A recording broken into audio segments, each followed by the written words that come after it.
1. My final mock draft.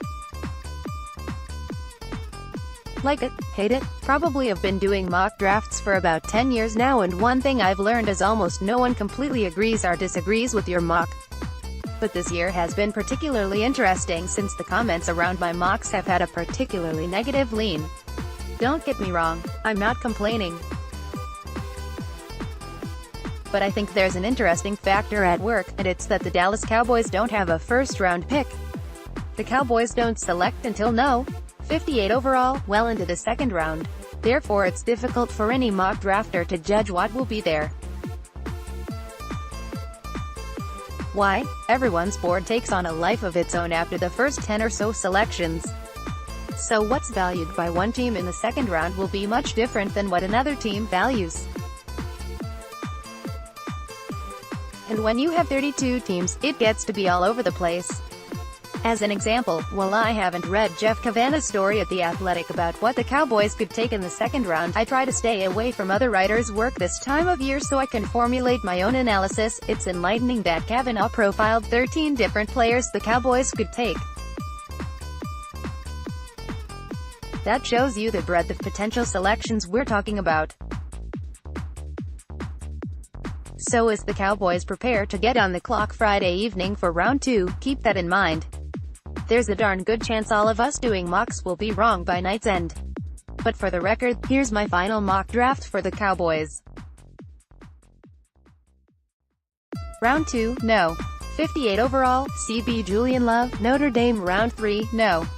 90 overall, WR Terry McLaurin, Ohio State. Round 4, no. 128 overall, RB Travion Williams, Texas A. 136 overall, Jalen Ferguson, Louisiana Tech. Round 5, no. 165 overall, WR David Sills v. West Virginia. Round 7, no. 241 overall, LB Kendall Joseph, Clemson. Enjoy the draft, everyone. 2. Cowboys visits before NFL draft. Want to know every player the Cowboys have met with since January. Our 247 Sports Cowboys writer Patrick Walker has the most comprehensive list of player visits around, along with scouting reports. See below. The most comprehensive list of is here. Bookmark this. https://t.co/fury31jx4npic.twitter.com/4hmb3pxupu. Patrick Nosey Walker, at Voice of the Star, March 28, 2019. 3. Previous scouting Cowboys pieces. Here are my previous scouting pieces on Texas defensive lineman Charles Omenihu.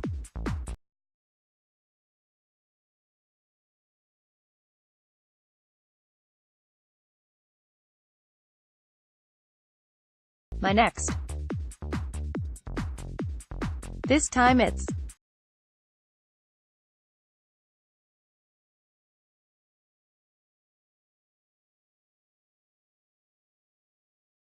I explain in my most recent first and 10 piece at 247 Sports at Fish Sports at Alan Bell 247.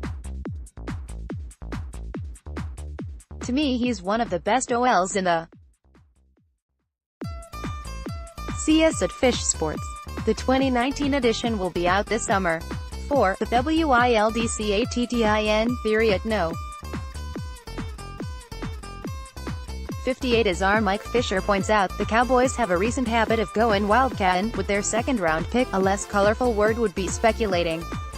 But can you go wildcatting when your top pick is a second-rounder?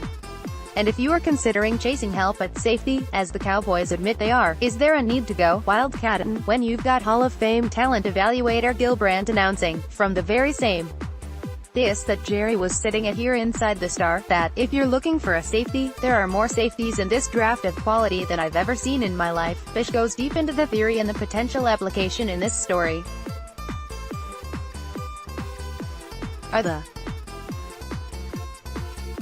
Last week 105.3 The Fans Kevin Turner and Jeff Cavanagh got together with DallasCowboys.com analyst Brian Broaddus and The Athletic's draft analyst Dane Brugler for The Fans Draft 101, previewing the Cowboys' upcoming draft.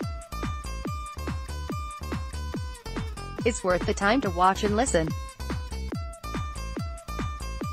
In case you missed it, replay the Fans Draft 101 with it Brian Broaddus at Deep Brugler at Kate Fun Tweets at JC1053 https://t.co/gbkkickboopic.twitter.com/jdnx93bb97 105.3 The Fan at 10:53 The Fan, April 19, 2019. 6. The Plan Ahead Scenario at DL. The draft is about finding talent that can help you now and later.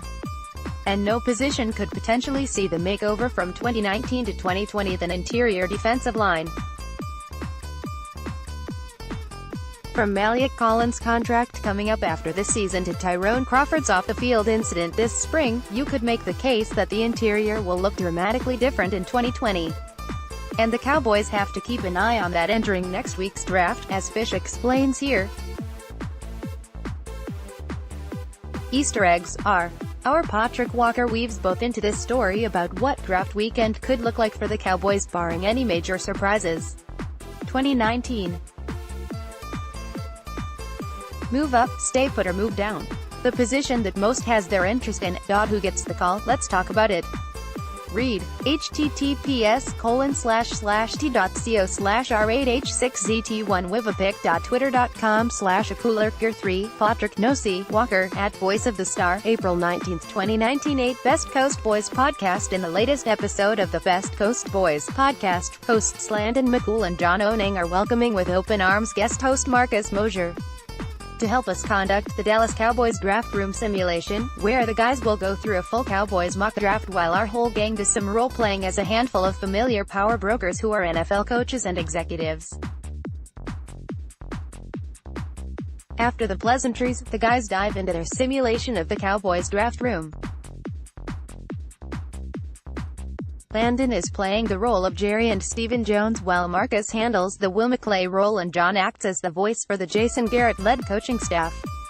It's a fun and smart exercise to dig into the dynamics of the people in charge, their viewpoints and their relationships.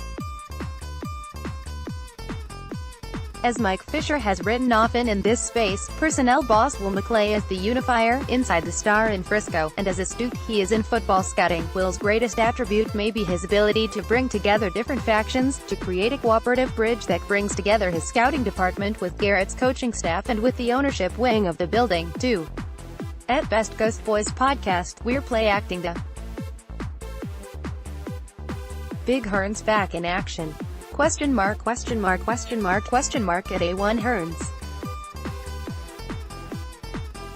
I wouldn't have thought he'd be doing drills less than 4 months after that. 10. The last word never crossed Gilbrandt. We never cleared the room, but sometimes we'd lay traps for scouts we didn't trust. In 1987 we showed our board to a scout with us taking Mike Junkin, a LB we didn't like. 2 days later, Cowboys beat writer Jim Dent wrote story saying we were taking Junkin. Hook, line, stinker. https://t.co/etom1jnzsv Gilbrandt at Gil. Brandt, April 19, 2019. Wanna talk Cowboys?